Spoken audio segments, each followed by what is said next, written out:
Hey, this is Carl. Welcome to this issue from 5 Minutes with the Masters. Welcome Jim Heavey. Hey, Jim how are you? Heavey works for Wood Magazine, and he does the local woodworking show circuit. Glad to see you, Jim. Nice to see you too. Glad to be back in It's Atlanta always again. nice to be back in Atlanta because I know that I meet a lot of, I don't want to say old friends, but just seasoned woodworkers. Jim is the type person, if he met you 10 years ago, he always remembers your face. Maybe not your name, but always remembers your face. That's exactly right. We're going to go a little bit beyond woodworking in this this short video. We're going to go beyond the wood with Jim. Jim, what do you like to do besides woodworking and construction?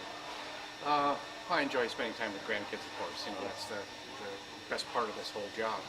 But I guess I enjoy the time I spend in my shop doing something other than for the magazine, making little things for friends and family and that kind of stuff. And that's really very pleasant for me. Do a little bit of golf. I wish I were better at that, but I'll always be better at woodworking than I'll ever be at golf. What's your handicap in golf? That I don't play with. I wish there were a definable handicap. I don't know, I'm probably in the early 20s, something like that. So.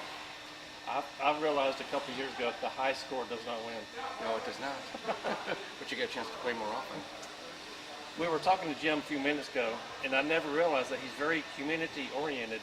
In fact, he was on the board of education.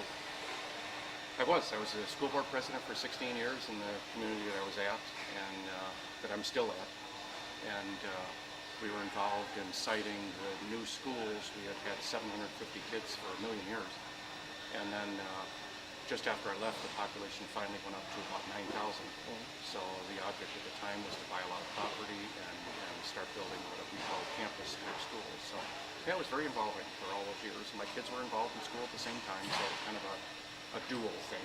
But it made me feel good to give back to the community a little bit, and at the same time kind of enjoy something a little bit different than what I've been doing. So if anybody in the audience is in the market to buy a land for a school, contact Jim, maybe give you a few hints. Yeah, we can talk to you about it. You probably don't want to go over that anymore.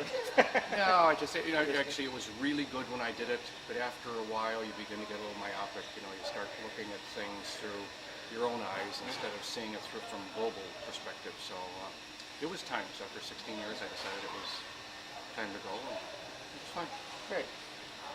Okay, if you were going to give one bit of advice to the younger generation on any subject, Oh gosh. any subject at Any all. subject.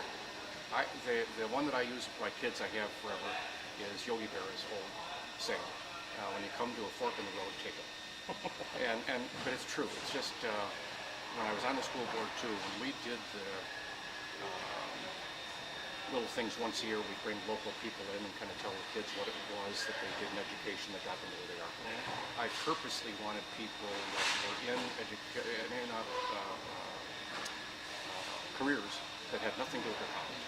So we had the local bank president come in, and there are no courses in college for bank presidency.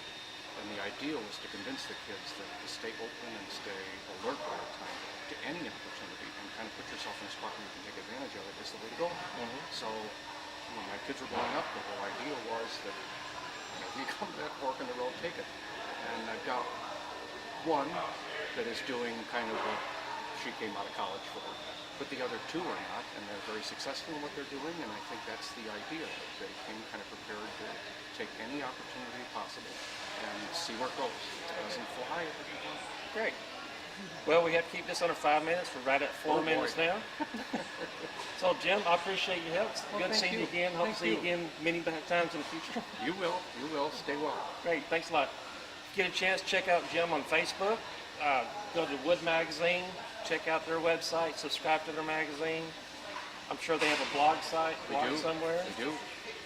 And we'll list everything right here in the description below. Thanks for watching. Have a good day.